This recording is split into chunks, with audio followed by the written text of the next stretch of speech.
L'invité de la matinale. KTO Radio. 53 femmes participent actuellement à la seconde session du synode entamé début octobre à Rome. Et pour la première fois, ces mères synodales, religieuses ou laïques, ont été dotées d'un droit de vote au cours de cette 16e assemblée des évêques du synode. Assemblée des évêques qui n'est donc pas composée que d'évêques.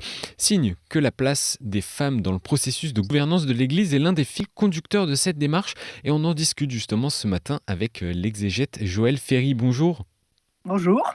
Vous êtes religieuse Xavier, docteur en théologie et en histoire des religions et co-auteur du livre « Il a donné pouvoir à ses serviteurs, 5 regards de femmes sur la gouvernance de l'Église ». C'est un livre paru le 24 octobre dernier aux éditions de l'Emmanuel. Alors, 24 septembre. Excusez-moi, et effectivement, nous sommes bien dans le présent. Alors, la place des femmes dans le processus de gouvernance de l'Église est au cœur de cet ouvrage, mais qu'est-ce que ça veut dire ? De quels enjeux parle-t-on ? Eh bien, il est clair que dans la démarche que depuis 3 ans, le pape François a engagée pour davantage de synodalité, une marche ensemble dans l'Église, les femmes qui ont à la fois beaucoup de place, parce que concrètement, que feraient nos paroisses, nos mouvements, nos communautés locales s'il n'y avait pas les femmes pour assurer toute une série de fonctions et de tâches. Mais en même temps, les femmes elles ont peu de place au sens où elles n'ont pas de reconnaissance officielle, notamment dans les processus de décision. Elles font beaucoup de choses, mais c'est très à la discrétion de l'équipe, du doyen, de l'évêque. C'est selon le regard que l'on porte, on peut dire que les femmes ont beaucoup de place, concrètement, pragmatiquement, mais en même temps, qu'elles ont très peu de place dans la gouvernance, avec l'aspect de décision de la gouvernance. Si on observe ce qui se passait au premier temps de l'Église, quelle est la place occupée par les femmes dans l'exercice de l'autorité à cette époque ? Alors, c'est un peu difficile de répondre à la question dans la mesure où nous n'avons pas de texte qui le décrète. On a simplement des récits, notamment dans les Actes des Apôtres ou même dans les Épîtres de Paul, qui racontent quelle était la vie des premières communautés chrétiennes. Et dans ces récits, on voit que les femmes avaient une place importante au sens où les communautés se réunissaient dans des maisons. Il n'y avait pas d'église, encore moins de cathédrale. Et dans ces maisons, qui tenait la maison ? C'était souvent les femmes. Donc elles avaient un rôle de responsable, d'organisatrice, de collaboratrices. Pour saint Paul, c'est très important d'avoir des femmes comme collaboratrices et des hommes. C'est-à-dire que ce n'est pas tellement pour lui que ce soit un homme ou une femme, c'est que ce soit des chrétiens, des baptisés, qui donnent leur vie pour annoncer le Christ. La question des femmes est liée à la question des laïcs aussi ? Bien sûr, puisque les laïcs, d'ailleurs, on voit bien dans l'Instrumentum Laboris, c'est le document qui sert de base à la réflexion et aux échanges du synode actuellement, qu'on dit souvent laïcs, hommes et femmes, par exemple. Je pense que c'est une voie intéressante de parler des laïcs, hommes et femmes. On va s'intéresser notamment, même si la question des laïcs est centrale autour de la place des femmes dans le processus de gouvernance, mais je voulais vous demander concernant cette place des femmes, est-ce qu'elle a évolué et comment elle a évolué notamment ces dernières années ? Je pense, oui, elle a évolué. Et en Occident, par exemple, en Europe, elle a aussi évolué parce que l'évolution des femmes de la société a été très importante. Les femmes ont acquis des compétences professionnelles beaucoup plus fortes, qui les a amenées à prendre des responsabilités de direction, d'animation, un peu dans tous les domaines. Dans tous les domaines, mais un peu moins dans l'Église. Et je pense que ce décalage, pour les femmes, c'est vraiment difficile à vivre. Vous avez parlé du document de travail Instrumentum Laboris. Oui. Sœur Joëlle Ferry, quelles sont les pistes explorées sur la place des femmes dans le processus de gouvernance actuellement au synode ? Alors, on en parle, mais c'est à la fois tout en disant que certains éléments seront abordés, étudiés par un groupe d'études particulier, le groupe d'études numéro 5, qui est confié au dicaster pour la doctrine de la foi. ce qui est à la fois dire que c'est un sujet très important, puisque c'est confié à un dicaster important, et en même temps peut-être que on a quelques craintes, ou on dit mais et que c'est pas forcément tout le monde. Ceci dit, moi je suis frappée que en même temps que ça, il y a des affirmations dans le texte qui sont intéressantes. Par exemple, on vous dit que alors on met l'accent sur les baptisés. Ah, c'est ça qui est quand même le point commun aux clercs, aux laïcs, hommes et femmes, dans toute situation, c'est d'être baptisés. Et on demande, je cite même un passage là, on demande qu'ils, les laïcs, hommes et femmes, contribuent à la prédication de la parole de Dieu, même lors de la célébration de l'Eucharistie. Voilà, on demande des choses. Alors, comme nous avons les délibérations du synode sont secrètes, donc on ne sait pas ce qui en est dit, comment c'est pris en compte, voilà. Mais ce qui est sans doute probable, c'est que, comme on le dit dans un autre endroit du texte, la place des femmes est différente selon les continents, selon les pays. Par exemple, lorsque est évoquée la question du diaconat féminin, le document dit, dans certains lieux, dans certaines communautés, c'est vraiment une demande pressante. Dans d'autres, ce n'est pas important. Tout en disant, par exemple en Amérique latine, il y a un témoignage qui signale que les femmes ont un service diaconal de fait. Il n'est pas reconnu comme un ministère ordonné, mais de fait, elles ont un service ecclésial, le service de la communauté.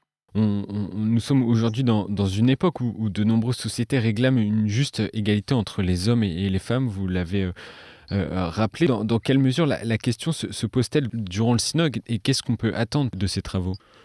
Il y avait une dénomination qui est un paragraphe où on parle, par exemple, des sœurs et frères en Christ, une réciprocité renouvelée.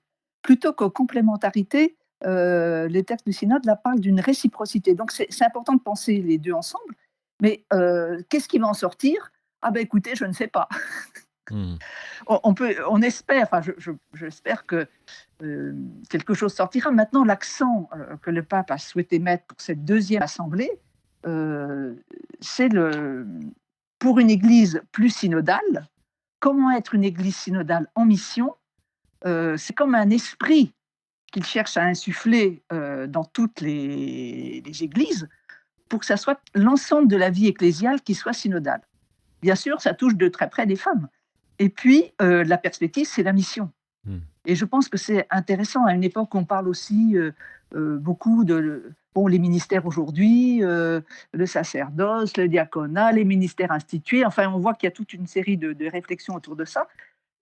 Qu'est-ce qui va permettre à l'Église d'être davantage au service de la mission du Christ? Qu'est-ce qui va permettre une évangélisation? C'est des questions qui me semblent importantes à réfléchir, tout baptisé confondu. Mmh. Et vous appuyez sur le fait qu'il pourrait y avoir des décisions différenciées en fonction des régions du monde? Ah ben, je pense que effectivement, de toute façon, il y a déjà des décisions différenciées, même si elles sont plus ou moins nommées comme ça. Lorsque le pape, l'année dernière, il y a quelques mois, a ouvert la possibilité de bénédiction à des couples homosexuels, cette décision a été très favorablement acceptée dans certaines régions et complètement refusée dans d'autres. Et le pape a reconnu qu'en Afrique, par exemple, ce n'était pas possible. C'est vraiment une décision qui est devenue une décision différenciée. Et je pense que, par exemple en Afrique aussi, le ministère le catéchiste a un rôle très très important dans la vie des communautés chrétiennes, sans que ce soit un ministère institué officiel, même si le pape ouvre des possibilités là. Ministère de catéchisme, ministère de la prédication. On voit bien qu'il y a des essais de trouver des formes de responsabilité dans les communautés qui a un caractère d'un vrai service de l'Église avec une mission et un rôle important. Alors peut-être que c'est l'ensemble des ministères qu'il faut réfléchir et qui évoluent, y compris le ministère sacerdotal, puisque quand même il est fortement secoué depuis quelques années. Donc il me semble qu'il y a une réflexion et sans doute une évolution assez importante dans l'ensemble de ces ministères. Ouais, le pape François a tout de même rappelé il y a quelques mois que la question du diaconat féminin n'était pas à l'ordre du jour.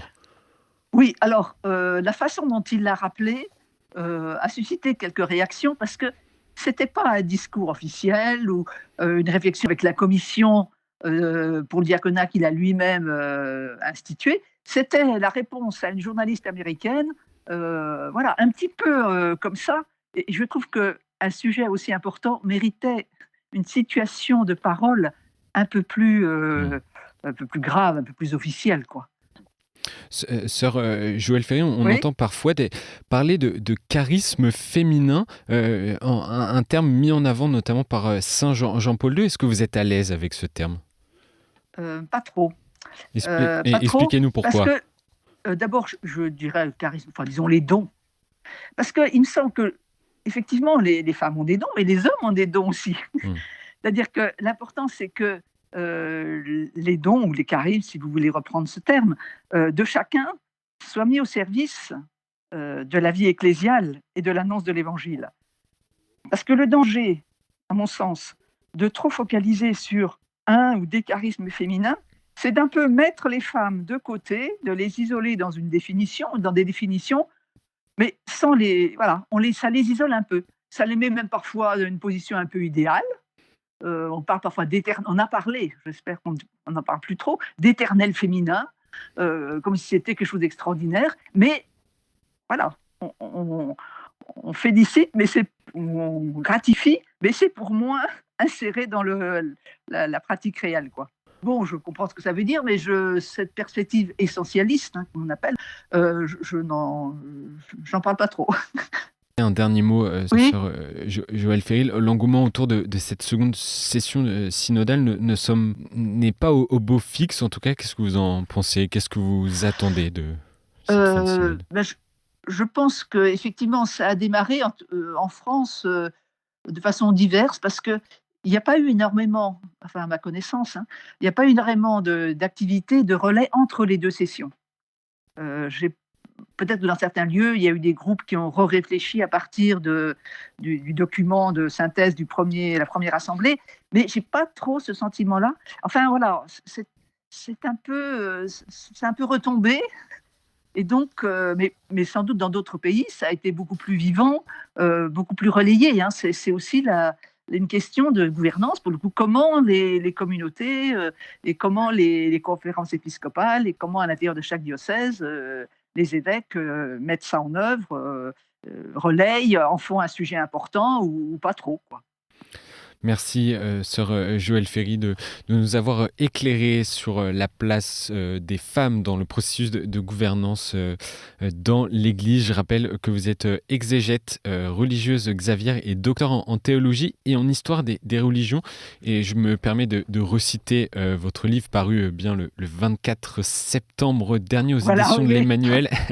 Je rappelle son titre, Il a donné pouvoir à ses serviteurs, 5 regards de femmes sur la gouvernance de l'Église, un livre que vous avez coécrit avec 4 autres collègues à vous. Je vous remercie encore d'avoir accepté l'invitation de KTO ce matin. Bonne journée. Merci à vous. Merci. Au revoir.